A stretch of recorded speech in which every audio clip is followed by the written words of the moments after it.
ராஜேஷ், 12 மணி வரைக்கும் கைது நடவடிக்கை வேண்டாம் அப்படின்னு அரசு வழக்கறிஞர்கிட்ட நீதிமன்றம் சொல்லியிருக்கு. அதை காவல்துறைக்கு அறிவுறுத்த சொல்லி நீதிமன்றம் சில விவரங்களை குறிப்பிட்டிருக்கிறாங்க. அது வரைக்கும் கைது நடவடிக்கை இல்லை அப்படின்னாலுமே கூட நாளைய தினம் பட்ஜெட் தாக்கல் செய்யப்பட இருக்கு. இன்றைய தினம் கைது அப்படிங்கிறது ஒரு அவதூறு வழக்கில் கைது அப்படிங்கிறத தாண்டியும் ஏதேனும் அரசியல் இருக்கு, அதுல பல விஷயங்களை குறிப்பிட்டு தான் கைது செய்யறாங்க அப்படிங்கிறத திமுகவினர் ஒரு குற்றச்சாட்டா முன்வைக்கிறாங்க. இதுல அரசியல் இருக்கா ராஜேஷ்?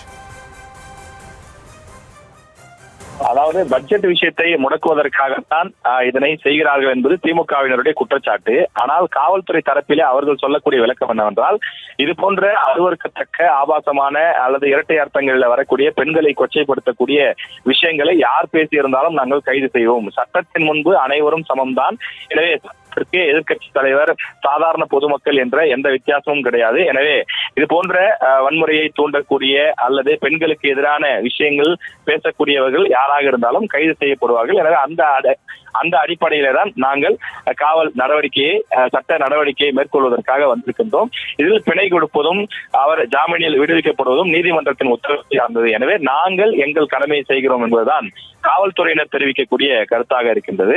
களத்திலே சென்னை காவல் ஆணையர் ஒரு பக்கம் இருக்கக்கூடிய சூழ்நிலையில் உதயநிதி ஸ்டாலின் கைது செய்யப்படுவாரா, என்ன நடக்கும் என்பதை நாம் பொறுத்திருந்து பார்க்க வேண்டும். இதில் அரசியல் இருக்கிறதா என்றால், சட்டத்தில் அதாவது பார்த்தீங்கன்னா 6 பிரிவுகளின் கீழ் வழக்கு பதிவு செய்யப்பட்டிருக்கிறது. வழக்கு பதிவு எதுவும் செய்யாமலோ அல்லது நீதிமன்ற உத்தரவுக்கு மாறாகவோ காவல்துறையினர் குவிக்கப்பட்டால் அது அரசியலுக்காக செய்யப்படுவது அல்லது சட்ட உத்தரவுகளை மீறிய நடவடிக்கை என்று சொல்லலாம். ஆனால் இது சட்டத்தின்படி செய்யப்படக்கூடிய கைது என்று காவல்துறையினர் குறிப்பிடுகிறார்கள். எனவே திமுகவினர் தரப்பு ஒரு பக்கம் இருக்கிறது, காவல்துறையினர் தரப்பு ஒரு பக்கம் இருக்கிறது, இதில் 3வது தரப்பும் இருக்கிறது. அதாவது வெற்றி கழகத்தினர் பொறுத்தவரையிலே தமிழ்நாடு முழுவதும் பல்வேறு இடங்களிலே கண்டன ஆர்ப்பாட்டங்களில் ஈடுபட்டுக் கொண்டிருக்கிறார்கள். தமிழக வெற்றி கழகத்தை சேர்ந்த மகளிர் பாசறையை சார்ந்தவர்கள் மதுரை, கோயம்புத்தூர், தஞ்சாவூர், சென்னை, காஞ்சிபுரம் என்று பல இடங்களில் அவர்கள் கண்டன ஆர்ப்பாட்டங்களில் ஈடுபட்டுக் கொண்டிருக்கிறார்கள். உதயநிதியை வன்மையாக கண்டிக்கிறோம் என்றும், பல்வேறு வாசகங்களை, பெண்களை இழிவாக பேசிய, ஆபாசமாக பேசியவர்கள் கைது செய்யப்பட வேண்டும் என்றும் அவர்கள் முழக்கங்களை எழுப்பிக் கொண்டிருக்கிறார்கள். தமிழ்நாடு முழுவதும் இருந்து அந்த காணொலிகள் தற்போது வர தொடங்கி இருக்கின்றது. பல்வேறு நிர்வாகிகளும் சேர்ந்து இந்த கண்டன ஆர்ப்பாட்டங்களிலே அவர்கள் ஈடுபட்டுக் கொண்டிருக்கிறார்கள். எனவே பல இடங்களில் உதயநிதி அவர்கள் கைது செய்யப்பட வேண்டும் எனவும், அவர் மீது சட்ட ரீதியாக நடவடிக்கை வேண்டும் எனவும் காவல்துறையிலே புகார் கொடுக்கப்பட்டிருக்கக்கூடிய நிலையில் தற்போது காவல்துறையினர் சட்ட நடவடிக்கைகளை மேற்கொண்டு வருகிறார்கள். நீதிமன்றத்திலே முறையீடு செய்யப்பட்டிருக்கக்கூடிய நிலையில் நீதிமன்றம் என்ன மாதிரியான நடவடிக்கையை எடுக்கப் போகிறார்கள், அவர்கள் விசாரணையிலே என்ன உத்தரவு பிறப்பிக்கப் போகிறார்கள் என்பதை நாம் இன்னும் 1 மணி நேரம் பொறுத்திருந்து பார்க்க வேண்டும்.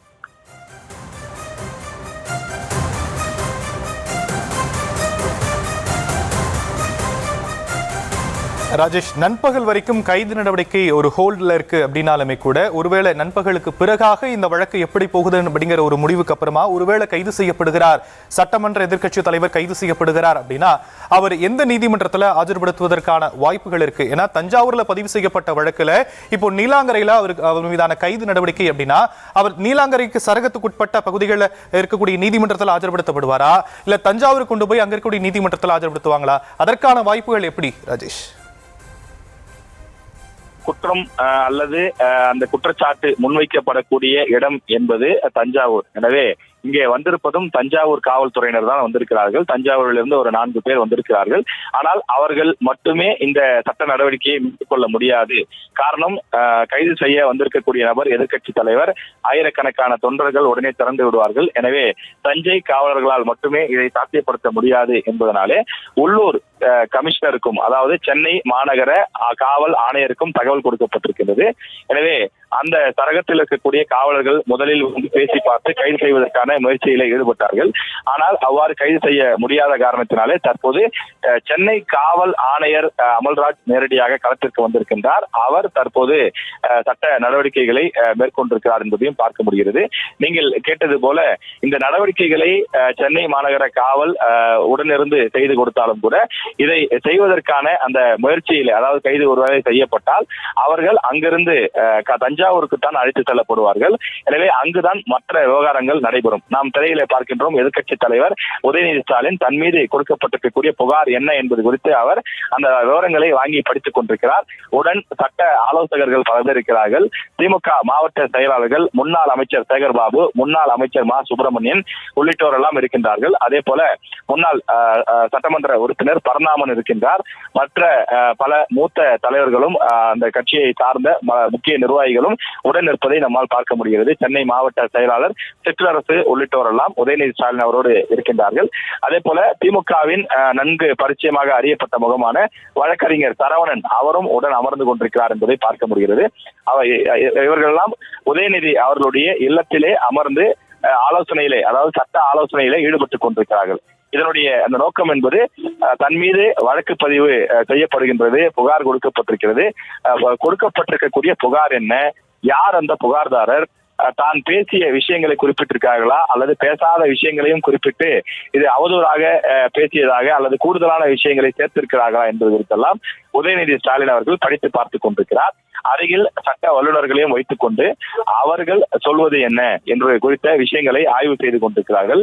எனவே இந்த விவகாரத்தை பொறுத்தவரையிலே தற்போது தொடர்ந்து உதயநிதி ஸ்டாலின் அவர்களுடைய அந்த இல்லத்திலே ஆலோசனையானது நடைபெற்றுக் கொண்டிருக்கிறது.